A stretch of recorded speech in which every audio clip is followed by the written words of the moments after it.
नमस्कार दोस्तों। आज हम पढ़ने वाले हैं सामान्य हिंदी, जिसमें हम पढ़ेंगे आज टॉपिक वर्णमाला के बारे में।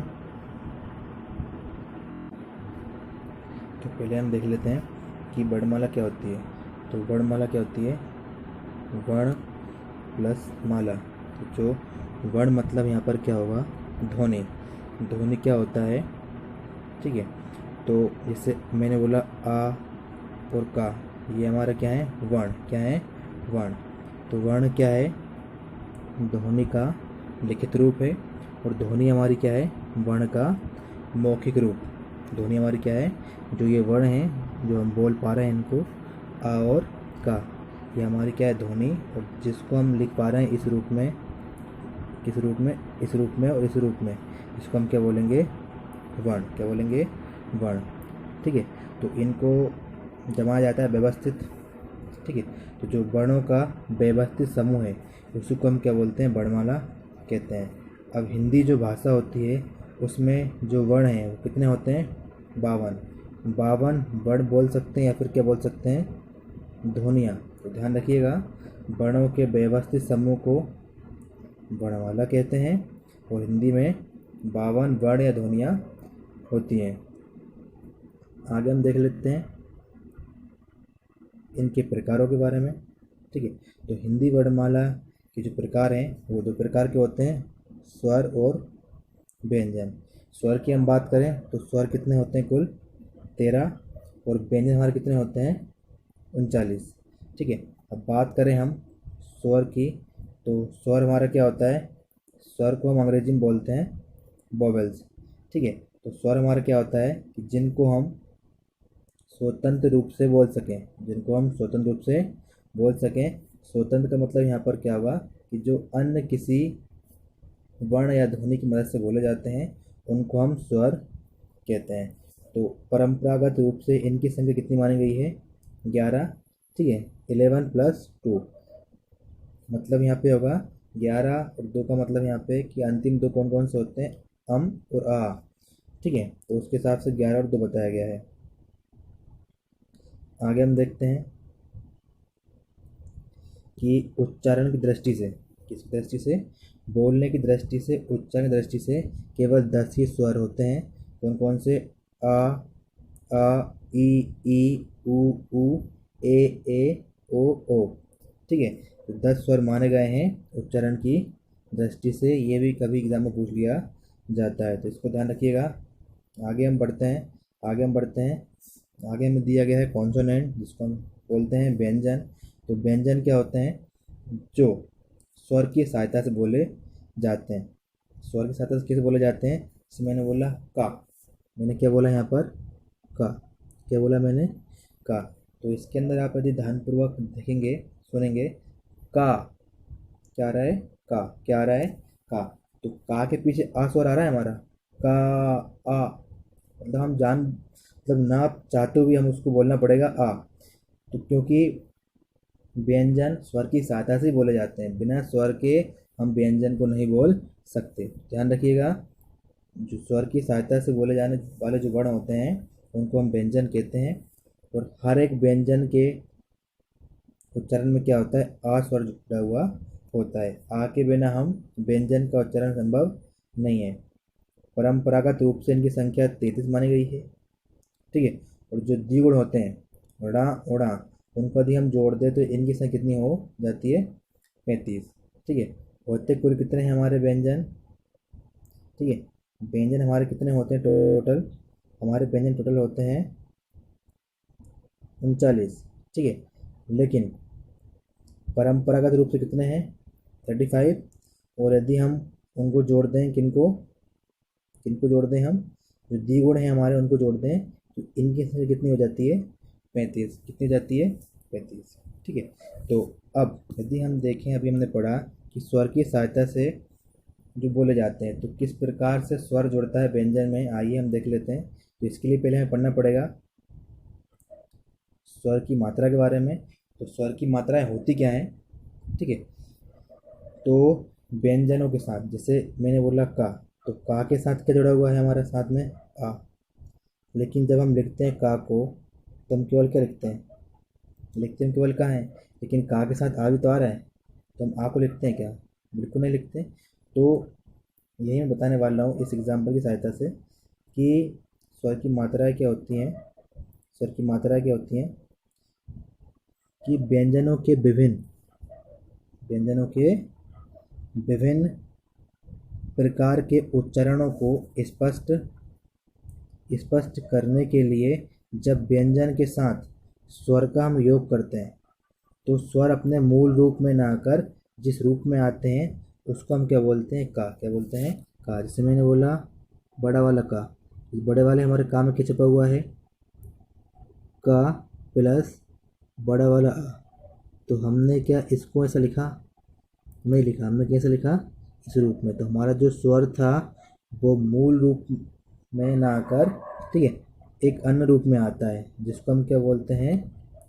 स्वर की मात्रा हम कहते हैं। ठीक है, क्या बोलते हैं हम? स्वर की मात्रा।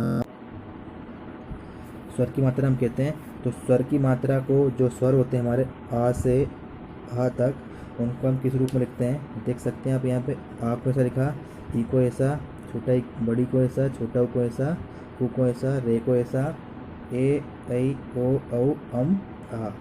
ठीक है, तो इस प्रकार से स्वर की मात्रा लिखी जाती है। आगे हम देख लेते हैं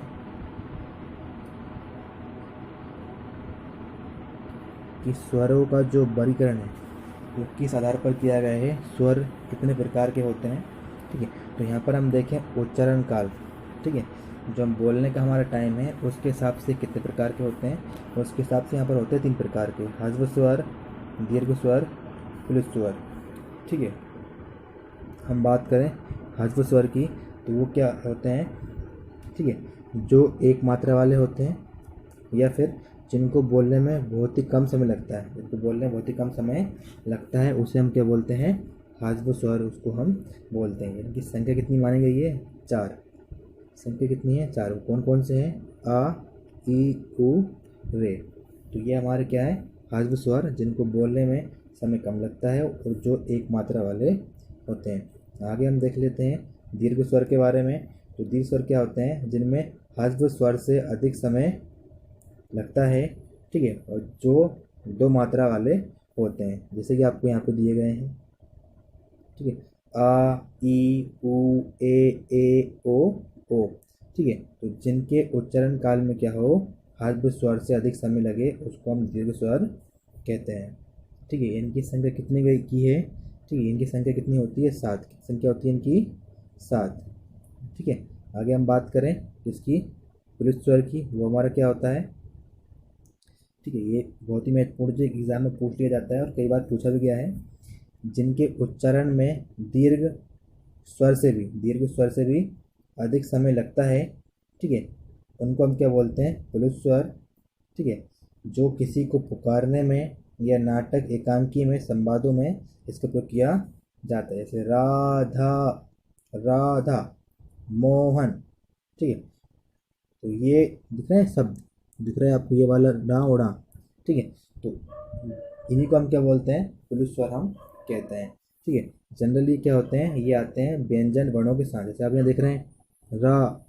ठीक है, तो ये लंबा आया। ठीक है, आगे हम देखें इसी प्रकार से कि मो। मो हमारा क्या है? व्यंजन। तो ये अधिकांश तक किसके साथ आते हैं? व्यंजन के साथ आते हैं। ये हुआ आपका उच्चारण काल के आधार पर स्वर का प्रकार। आगे हम देख लेते हैं इसी प्रकार से जो जीभ है हमारी। ठीक है, जो हमारी जीभ है उसके आधार पर ये कितने प्रकार के होते हैं? तो जीभ के आधार पर भी 3 प्रकार के होते हैं: अग्र स्वर, मध्य स्वर, पश्च स्वर। तो जिन स्वरों के उच्चारण में जीभ का अग्रभाग, जो हमारी जीभ है, हमारी टंग है, जीभ है, उसका जो सबसे अगला भाग है, ठीक है, वो जो उच्चारण में काम आता है, ठीक है, या जिन स्वरों के उच्चारण में जीभ का अगला वाला भाग काम आता है, ठीक है, उसे हम अग्र स्वर कहते हैं। कौन कौन से हैं ये? ई, ए, रे। आगे हम देखते हैं इसी प्रकार हमारा है मध्य स्वर। तो जिन स्वरों के उच्चारण में क्या होता है? जीभ का मध्य भाग काम करता है। ठीक है, अब ये पढ़ना आसान है लेकिन इसको यदि आप प्रैक्टिकल करेंगे तो समझ में आएगा। तो मैं इसको प्रैक्टिकल करा देता हूँ, तो मेरे साथ आप बोल के देखें। जैसे हमने बोला ई, क्या बोला हमने? ई। तो ई देख रहे होंगे कि आपकी जो जीभ का सबसे अगला वाला भाग है, ठीक है, वहीं से इसका उच्चारण हो रहा है, ठीक है। इसके हम बोले ए, क्या बोले ए। तो आप देख रहे होंगे, समझ रहे होंगे, देख भी रहे होंगे कि जो आपकी जीभ है उसका जो अगला वाला भाग है, जो अगला वाला भाग है, ठीक है, उसी से इन स्वरों का उच्चारण हो रहा है, ठीक है। जैसे इसका देखें हम, किसका, आ का, आ कह रहा है आ, तो जो आपकी जीभ है उसका मध्य वाला भाग उठ रहा है ऊपर हल्का सा, ठीक है। देख रहे होंगे आप कि जीभ का जो मध्य वाला भाग है उससे यदि आप आ बोलें, क्या बोलें, आ बोलें, तो आपका मध्य वाला भाग उठ रहा है, ठीक है। तो इसका मतलब ये हुआ कि जीभ के मध्य भाग से इस वर्ण का उच्चारण हो रहा है, इसलिए हम इसको मध्य स्वर कहते हैं। अगला हमारा है पश्च स्वर। तो जिन स्वरों के उच्चारण में जीभ का पश्च भाग, यानी जो जीभ है आपकी उससे पिछला वाला भाग जो काम करता है, ठीक है, उसे हम क्या बोलते हैं, उसको हम बोलते हैं पश्च स्वर। जिसे आप बोलें आ, आ, तो आपको जो जीभ का अंतिम भाग है, जो पश्च भाग है, ठीक है, उसी से ये स्वर का उच्चारण हो रहा है, इसलिए इसको हम क्या बोलते हैं, पश्च स्वर कहते हैं।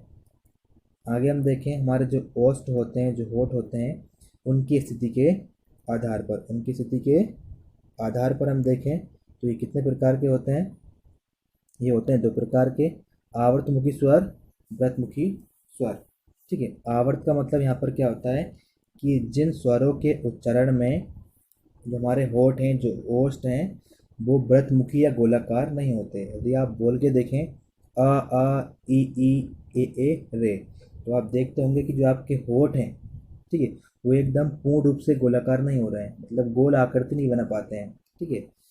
इसमें मैंने बोला आ, तो आ, तो आप बोल रहे हैं, ठीक है, ई, आ भी बोल रहे हैं, ई बोल के देखें एक बार, ई बोला मैंने, ई, तो ई में आपका जो होठों का सामंजस्य है वो एकदम व्रत का आकार ग्रहण नहीं कर रहा है। जबकि आप बोल के देखें ऊ बोल के देखें एक बार, ऊ, तो ऊ बोलने पर आप देखेंगे कि आपके जो होठ हैं वो कैसे हैं, व्रत के आकार के हैं। तो जिन स्वरों के उच्चारण में ओष्ठ क्या होते हैं, गोलाकार नहीं होते, उनको हम बोलते हैं आवर्तमुखी, और जिनमें गोलाकार व्रतमुखी होते हैं उनको हम क्या बोलते हैं, व्रतमुखी कहते हैं, ठीक है। आगे हम बढ़ते हैं।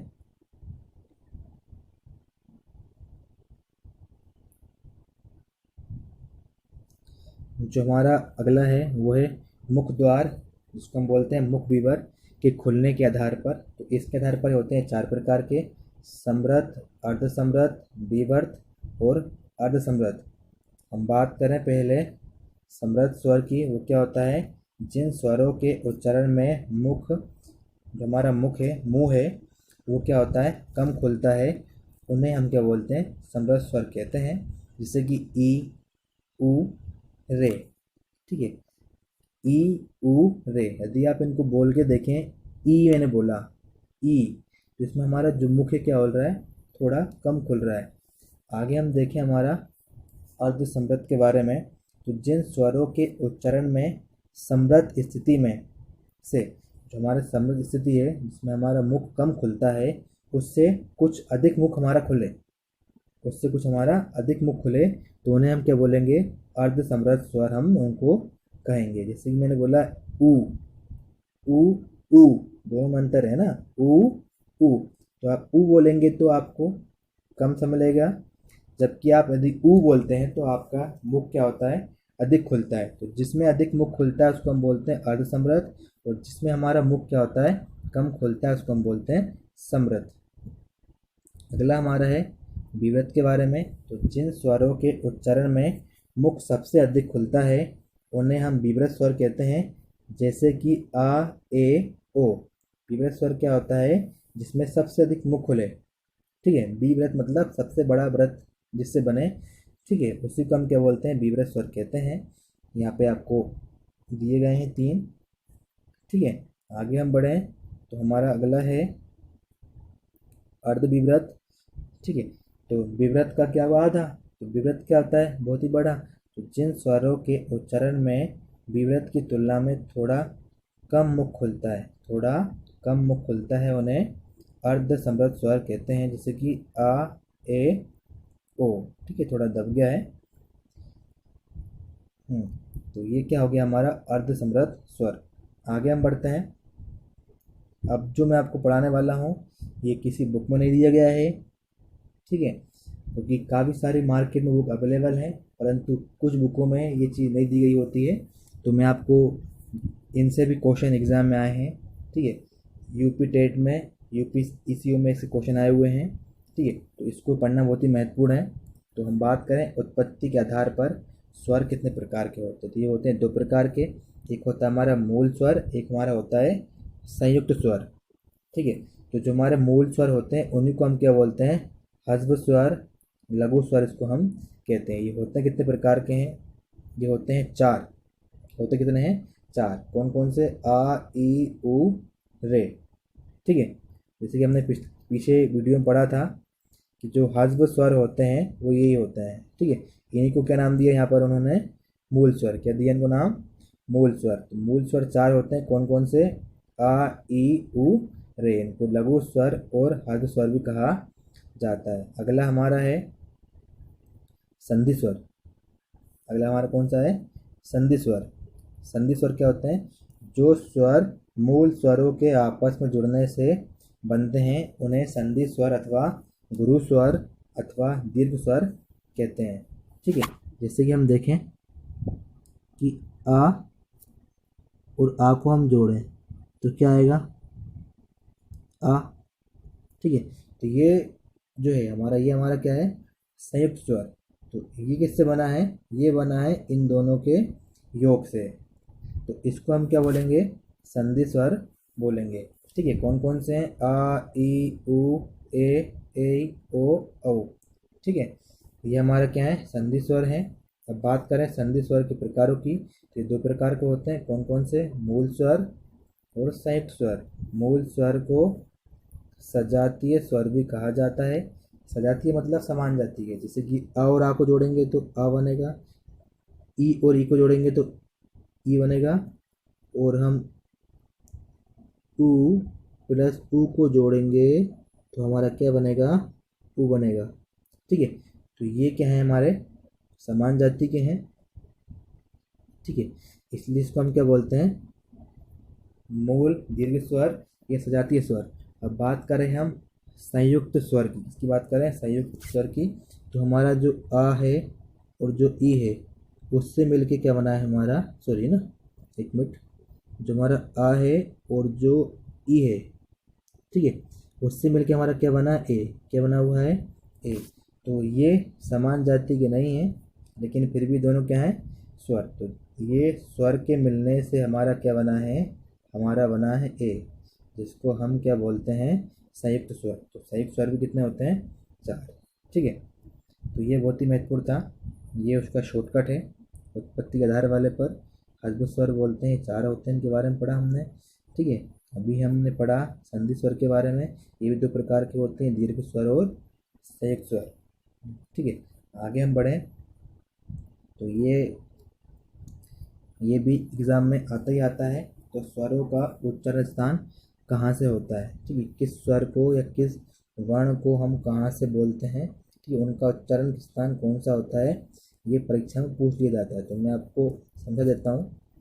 तो जो हमारे आ और आ वर्ण हैं वो हमारे कहाँ से बोले जाते हैं, कंठ से, मतलब हमारे गले से, ठीक है। और जो हमारे ई और ई है उसको हम क्या बोलते हैं, तालब से, तालु से। तालु क्या होता है, जो हमारी जीभ का निचला भाग होता है, ठीक है। जो हमारी जीभ का अगला भाग होता है उसको हम क्या बोलते हैं, तालु, उसको हम बोलते हैं। आगे हम बात करें उ और ऊ की, तो इसको हम कहाँ से बोलते हैं, ओष्ठ से, यानी ओठ से, ठीक है। जो हमारे उ और ऊ हैं उनको हम कहाँ से बोलते हैं, ओठों से हम उसको बोलते हैं। अगला है हमारा रे, जिसको हम क्या बोलते हैं, मूर्धा से, ठीक है। अब मूर्धा क्या होता है, रे, क्या बोलते हैं इसको, रे। तो मूर्धा क्या होती है, जो हमारा जीभ का सबसे निचले वाला भाग है, ठीक है, उसको हम मूर्धा बोलते हैं।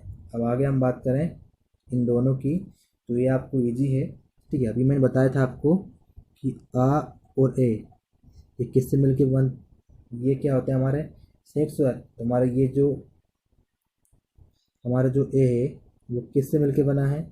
ठीक है, ये हमारा मिलके बना हुआ है आ प्लस ई को हम जोड़ें तो हमारा क्या बनता है?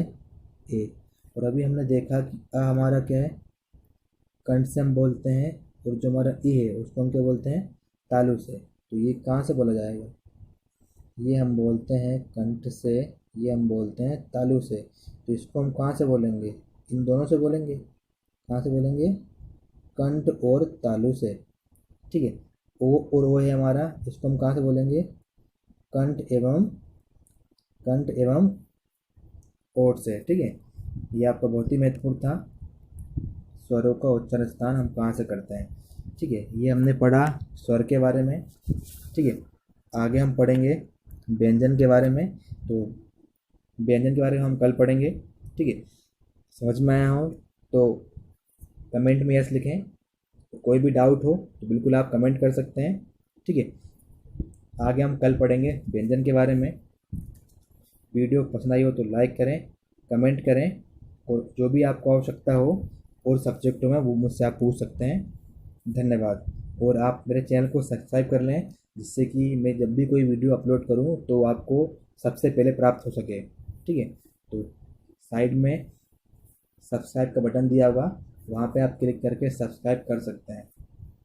थैंक यू, धन्यवाद।